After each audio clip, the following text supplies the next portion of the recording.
In the name of Allah, the most merciful, the most compassionate. The Qur'an says, "And whoever relies upon Allah, then he is sufficient for him. Indeed, Allah will accomplish his purpose." Allah has already set for everything a decreed extent. Chapter 65, verse 3. This verse captures the heart of the story of Abdurrahman ibn Muawiyah, the young Umayyad prince who lost everything, yet trusted Allah and lived to shape history. You are watching Religious Stories.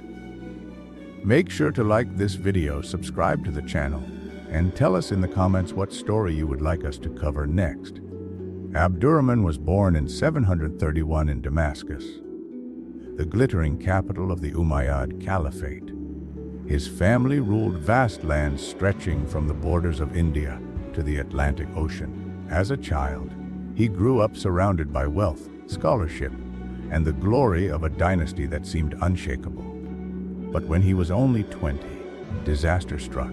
In 750, the Abbasids rose against the Umayyads. Their revolution was merciless. Almost every member of Abdurrahman's family was hunted down and slaughtered. In a single night, palaces filled with laughter became silent tombs.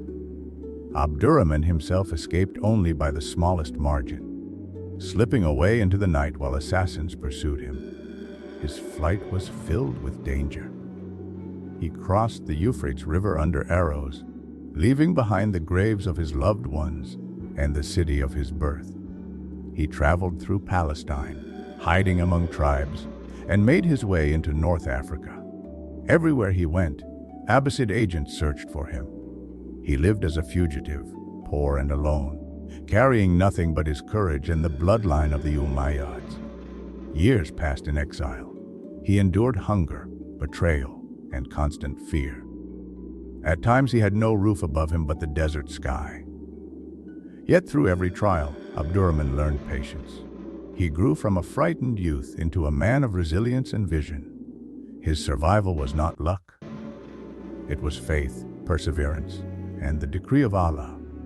Eventually, whispers reached his ears from across the sea.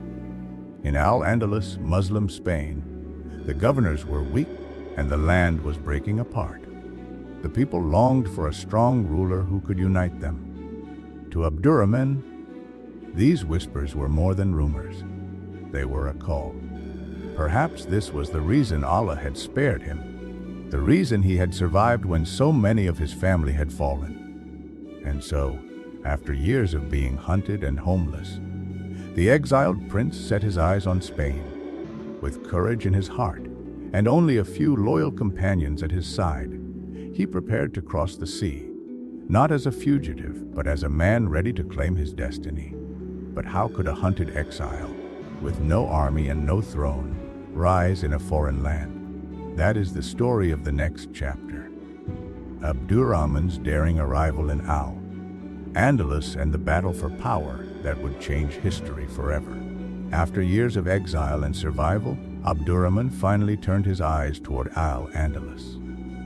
The land was fractured by rivalries, its governors weak, and the people weary of division. When whispers spread that a surviving prince of the Umayyads had come across the sea, hope stirred in the hearts of many. He arrived in Spain in 755 with little more than courage, faith, and a handful of loyal followers. Yet his name alone carried weight. He was the blood of Damascus, the heir of a fallen dynasty. Men who longed for stability began to rally around him, and slowly the refugee prince gathered strength. The path to power was not smooth. Local rulers saw him as a threat and raised armies to crush him before his influence spread. His first skirmishes were tense and uncertain, but Abdurrahman was no ordinary leader.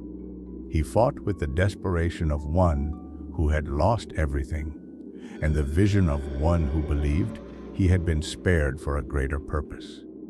One by one, his enemies underestimated him, and one by one, they were defeated. With each victory, his reputation grew, and more soldiers pledged loyalty to him. His ability to unite Arabs, Berbers, and even those weary of endless civil strife set him apart. Where others ruled for themselves, he promised stability. The decisive moment came at the battle near Córdoba. Outnumbered and facing a stronger governor's force, Abdurrahman used clever tactics to turn the tide. His men fought with unmatched determination, and the enemy broke. The gates of Córdoba opened, and for the first time in years, the city had a ruler strong enough to command respect. In 756, the hunted fugitive stood as emir of Al-Andalus. The boy who had fled Damascus with assassins at his heels was now master of one of the richest lands in the Muslim world. Yet victory was only the beginning. The land he now ruled was fragile, filled with old rivalries and fresh threats. To truly secure his place, Abdurrahman would need more than courage on the battlefield. He would need vision, patience, and the strength to build a new state from the ground up.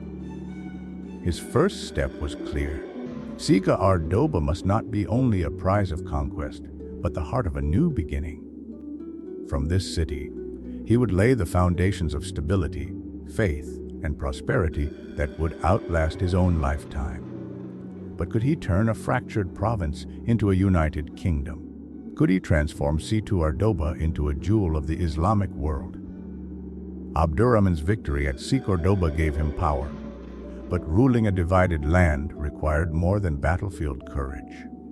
The Umayyad prince now faced the greatest challenge of his life: to transform Al-Andalus from a fractured province into a strong, thriving state. Córdoba became his capital. From there, he set out to secure his borders, subduing rival governors and tribal leaders who refused his authority. Each rebellion was crushed firmly, sending a clear message: unity under his rule would not be broken. The young emir knew that without stability, his fragile kingdom would not survive. But Abdurrahman was more than a warrior. He was a builder and a visionary. He reorganized agriculture, introducing irrigation systems and new crops that turned Spain into one of the most fertile lands of the age. Olive groves, orchards, and farmlands flourished under his policies. Trade routes were secured, markets revived, and Córdoba soon bustled with wealth and culture. His spiritual vision was no less ambitious. He began the construction of the Great Mosque of Córdoba, laying the foundation of what would one day become one of the most magnificent houses of worship in the world. Though his descendants would expand it, the dream was his. It was a statement of faith and permanence. Islam was not a passing power in Spain. It was rooted there to last. Córdoba also began to attract scholars, poets, and artisans. Abdurrahman valued knowledge as much as power, and he laid the seeds of the intellectual flowering that his descendants would later nurture. Under his rule, the city began its transformation into a beacon of science, art, and faith that would one day dazzle the world. Yet, despite his power, Abdurrahman lived with humility. Memories of his family's slaughter in Damascus never left him.